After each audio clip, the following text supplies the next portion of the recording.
ನಮಸ್ಕಾರ ಸ್ನೇಹಿತರೆ. Big boss ಸ್ಪರ್ಧಿ Rakshita ಶೆಟ್ಟಿಗೆ ಕಾನೂನು ಸಂಕಷ್ಟ ಎದುರಾಗಿದೆ.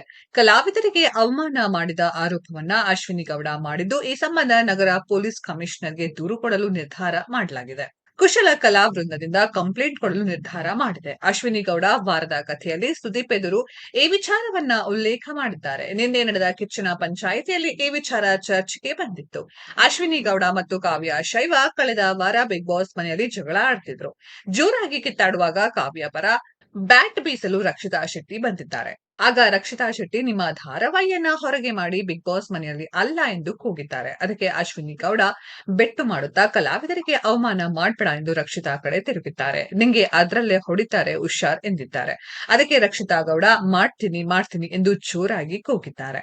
ಈ ವಿಚಾರದ ಬಗ್ಗೆ ಕಾವ್ಯ ಶೈವ ಸುದೀಪ್ ಎದುರು ಸ್ಪಷ್ಟನೆ ನೀಡಿದ್ದಾರೆ. ನಾನು ಜಗಳ ಆಡ್ಬೇಕಾದ್ರೆ ರಕ್ಷಿತಾ ಬಂದಿದ್ದು ನಿಜ. ಇದು ಸೀರಿಯಲ್ ಅಲ್ಲ, ನಾಟಕವಾಡಬೇಡಿ ಎಂಬ ಉದ್ದೇಶದಲ್ಲಿ ರಕ್ಷಿತಾ ಹೇಳಿದ್ದಾರೆ.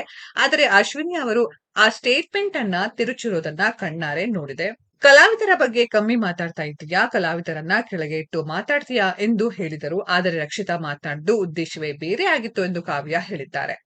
ಇದೀಗ ಅಶ್ವಿನಿ ಗೌಡ ಮಾಡಿದ ಆರೋಪಕ್ಕೆ ಸಂಬಂಧಿಸಿ ಕುಶಲ ಕಲಾ ವೃಂದ ರಕ್ಷಿತಾ ಶೆಟ್ಟಿ ವಿರುದ್ಧ ದೂರು ನೀಡಲು ಮುಂದಾಗಿದ್ದಾರೆ. ಸ್ನೇಹಿತರೆ, ಇದರ ಬಗ್ಗೆ ನಿಮ್ಮ ಅನಿಸಿಕೆಯನ್ನ ಕಾಮೆಂಟ್ ಬಾಕ್ಸ್ ಅಲ್ಲಿ ಕಮೆಂಟ್ ಮಾಡಿ. ಈ ವಿಡಿಯೋ ಇಷ್ಟ ಆಗಿದ್ರೆ ಲೈಕ್ ಮಾಡಿ, ಶೇರ್ ಮಾಡಿ, ಚಾನೆಲ್ ನ ಸಬ್ಸ್ಕ್ರೈಬ್ ಮಾಡಿ, ಪಕ್ಕದಲ್ಲಿ ಇರೋ ಬೆಲ್ ಐಕಾನ್ ನ ಹಿಟ್ ಮಾಡಿ. ಮುಂದಿನ ವಿಡಿಯೋದಲ್ಲಿ ಭೇಟಿಯಾಗೋಣ. ಧನ್ಯವಾದಗಳು.